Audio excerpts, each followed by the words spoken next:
Sveiki, šiandieną norėčiau pakalbėti apie tokius mokymus kaip baptistų mokymai ir prie to prieėję būtent yra Vomako mokymai, kurie dabar Lietuvoje yra labai populiarūs, yra bažnyčios Vomako mokymai. Kiek žinau, 4 asmenys mokinasi būtent Vomako mokykloje, kai kurie jau išsimokinę yra ir jie skleidžia jų mokymą. Kuo jis yra išskirtinis? Tas mokymas yra tuo išskirtinis, kaip ir baptistinis, tai yra jie teigia, kad jie yra išrinkti prieš pasaulio sukūrimą. Taip yra parašyta, kad mes esame išrinkti prieš pasaulio sukūrimą. Tai yra Biblijoje yra parašyta. Bet o kas nors susidavė klausimą, o kodėl taip yra parašyta? Kas tie išrinktieji? Kažkodėl jie patys nutarė, kad jie yra išrinkti. Todėl, kad jie įtikėjo. Daug yra įtikėjusių ir įvairiausių tų konfesijų ir jie, nežinau, vieni sako išrinkti, kiti neišrinkti. Tai kaip vis dėlto iš tikrųjų? Kaip yra su tais išrinktaisiais? Man irgi iškilo klausimas ir aš klausiau viešpaties, o kaip yra iš tikrųjų? Kągi tu išrinkai? Negali būti taip, kad vieni dar prieš pasaulio sukūrimą yra išrinkti, o kiti iškart pasmerkti. Taip kaip Judas atrodytų, ne? Jisai tam buvo išrinktas parašyta, ne? Tai kažkaip tai nesąžininga, kodėl Judas, kodėl ne Alfonsas, ne Jonas, ne Petras, ne dar kažkas, ne Marytė, ne Onutė. Kažkaip nesąžininga. Ir tada aš supratau, kad kažkas čia yra ne taip. Ir aš klausiau viešpaties, o kame reikalas? Kur yra tiesa, žinai? Kągi tu išsirinkai viešpatį? Ir jis man paaiškino. Jis išsirinko kategoriją žmonių, asmenybių, asmenų, žmonių, tie, kurie seks Kristaus keliu ant kryžiaus. Štai kas yra išsirinkta Dievo. Ne kažkokius išskirtinius, ne už nieką nusipelniusius tiesiog prieš gimimą, bet jis prieš gimimą išsirinko kategoriją, kurie seks Kristumi iki pat kryžiaus ir ant kryžiaus. Tai vat jų mokymas yra neteisingas.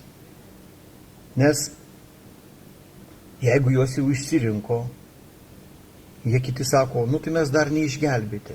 Kiti sako, kad išgelbėti. Tai jeigu neišgelbėti, tai kam tave tada išsirinko? Klausimas elementarus. Jeigu išsirinko ir neišgelbėti, tai kam tave išsirinko? Protų nesuvokiama logika.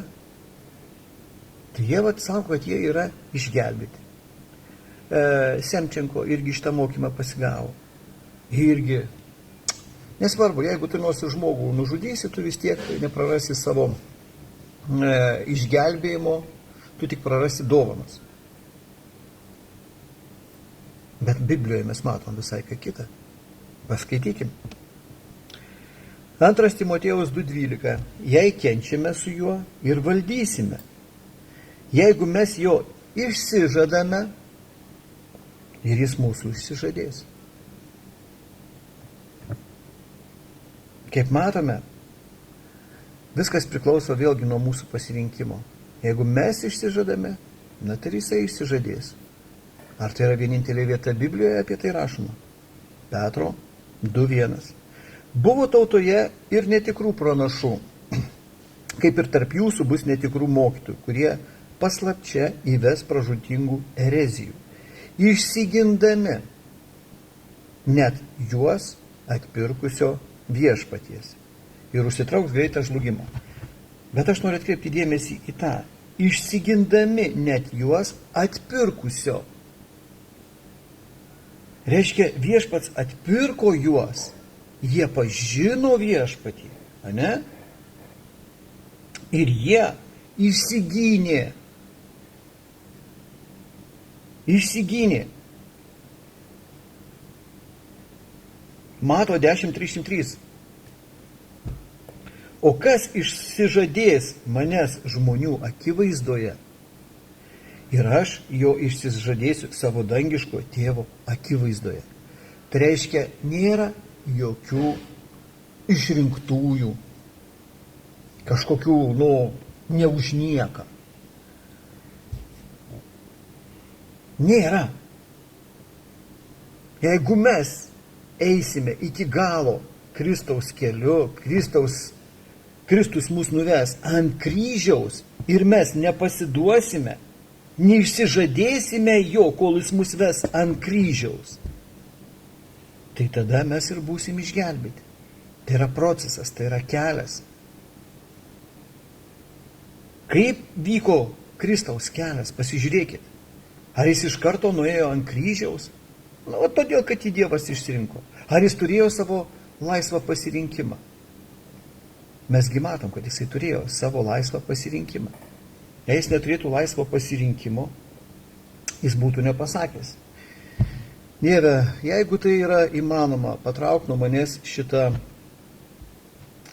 išbandymą, bet tegu būna tavo valia.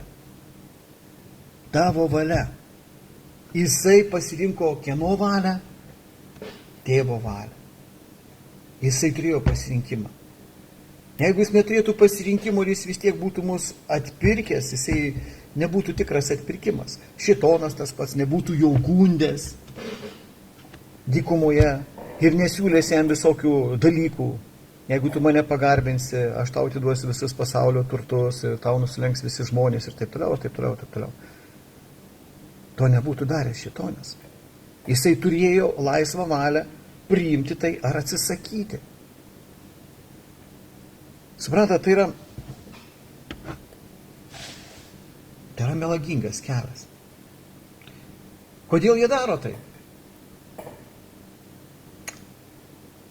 Nesvarbu, kokie mokymai, jeigu jie yra sumaišyti su savo supratimu, ar adventistai dėl sabato, sakysim, ir dėl tų įstatymų, ar čia dėl to išrinkimo ir išgelbėjimo, mes jau esame, išrinkti todėl, kad todėl. Nes jie paaiškinti negali, kodėl. Ar dar kažkokie kitokie, sakysim, tenais nukrypimai yra, kurių daug, ten klestėjimo evangelijos, vienu žodžiu. Tai yra šėtono mokslas. Jų šėtono tikslas yra nukreipti mūsų žvilgsnius nuo kryžiaus. Kad mes neitume link kryžiaus, kad Kristus mūsų nenuvestų ant kryžiaus. Kad mes neitumėm tuo tiesos keliu. Jie viską padarys, kad būtų galima apeiti tą kryžių. Kad neiti tuo sunkiu, tuo siauru keliu. Jie viską darys. Jie įmaišys nors truputėlį savo mokymu, tam, kad jums būtų lengviau. Bet mes turime nešti savo kryžių, tą, kurį mums numatė Kristus. Mes negalime pasirinkti lengvesnio varianto, kurį siūlo šėtonas. Taip, tai yra šėtonas siūlo per tokius mokytojus, kurie sukuria savo universitetus, institutus, mokina juos ir taip toliau. Todėl žmonės, mylėjai, bažnyčia pastatyta ant apreiškimų, ne ant mokymų, ne ant išsilavinimo, ne ant žinojimo, ne ant žinių, o ant pažinimo. Prašykite viešpaties išminties, supratimo, pažinimo. Ir visa tai nuves jūs link Kristaus kryžiaus.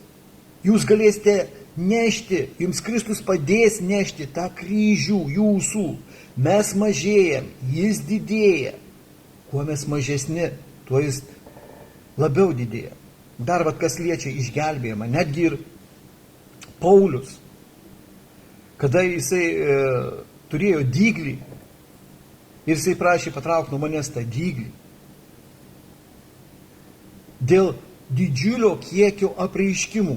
Reiškia, jis netgi Paulius, turėdamas pilną apreiškimų, daug apreiškimų parašyta, jisai galėjo pasididžiuoti, todėl ir buvo tas dyglys yra duotas. Tai reiškia, jis galėjo prarasti išgelbėjimą. Bet Dievas pasakė, užtenka tau mano malonės. Reikalingas tau dyglys, tam, kad nepasididžiuotų. Viskas pas Dievą yra numatyta tam, kad tave nuvesti. Tik neik į šalį. Klausyk viešpaties. Daug apreiškimų. Reiškia, jisai, visas šitas mokymas pastatytas, kaip ir pasakyta, bažnyčia pastatyta ant apreiškimo. Tai reiškia, apreiškimas tai yra tiesioginis žodis iš viešpaties. Tiesioginis. Žmonės, mano mėly, eikit pas viešpatį. Prašykit išminties, pažinimų, supratimų. Maldaujat. Nesekit žmonėmis, nesekit jų kažkokiais mokymais. Pažinkit patys. Tapkite Kristaus kūnu, tikrų Kristaus kūnu. Per pažinimą, per apreiškimą. Dar noriu paskaityti, Mato 16:24. Tuomet Jėzus savo mokiniams pasakė, jei kas nori eiti paskui mane, tai išsižada. Pats savęs, tai ima savo kryžių ir teseka manimi. Kada mes išsižadam savęs, tai yra mažėjam, tada mumise atsiranda Kristus. Kol mes dar sekame savo norais, savo supratimu, mes neišsižadėję. Kristus negali eiti prieki mūsų. Morkaus 8:34 pasišaukęs minią ir savo mokinius Jėzus prabilo. Jei kas nori eiti paskui mane, tai išsižada pats savęs, teima savo kryžių ir teseka manim. Luko 9:23, o visiems jis kalbėjo, jei kas nori paskui mane, eiti paskui mane, tai išsižada pats savęs, neneša kasdien savo kryžių ir teseka manim. 3 kartus pasakė. Jeigu mes norime nešti savo kryžių, mes turime išsižadėti savęs. Išsižadėti, tai išsižadėti savo norų, savo kūniškumu. Ir sekti tiesa, taip kaip sakė Kristus. Paulius sakė, imkite iš manęs pavyzdį, kaip ir Kristus, kaip ir aš sekiau Kristų. Suprat?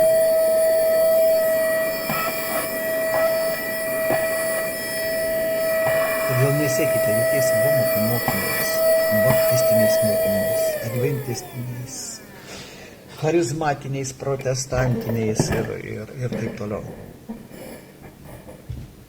Mėlyjeji, tikintieji, sekite Kristumi ir jūs būsite išgelbėti. Nebijokite imti to savo kryžiaus. Gaukite patys apreiškimus tiesiogiai. Tam ir buvo atsiųsta tiesos dvasia tam, kad mus mokintų. Tai jeigu mes turime mokytoją ir mes turime nukreipti, žemiški mokytojai nukreipti visus tikinčius link Kristaus. Kad Kristaus dvasia, tiesos dvasia, kiekvienam iš mūsų apreikštų ir jis būtų pastatytas ant to pagrindo, ant kurio reikia, ant Kristaus ir Kristaus apreiškimo. Tai šiandieną tiek. Su Dievu.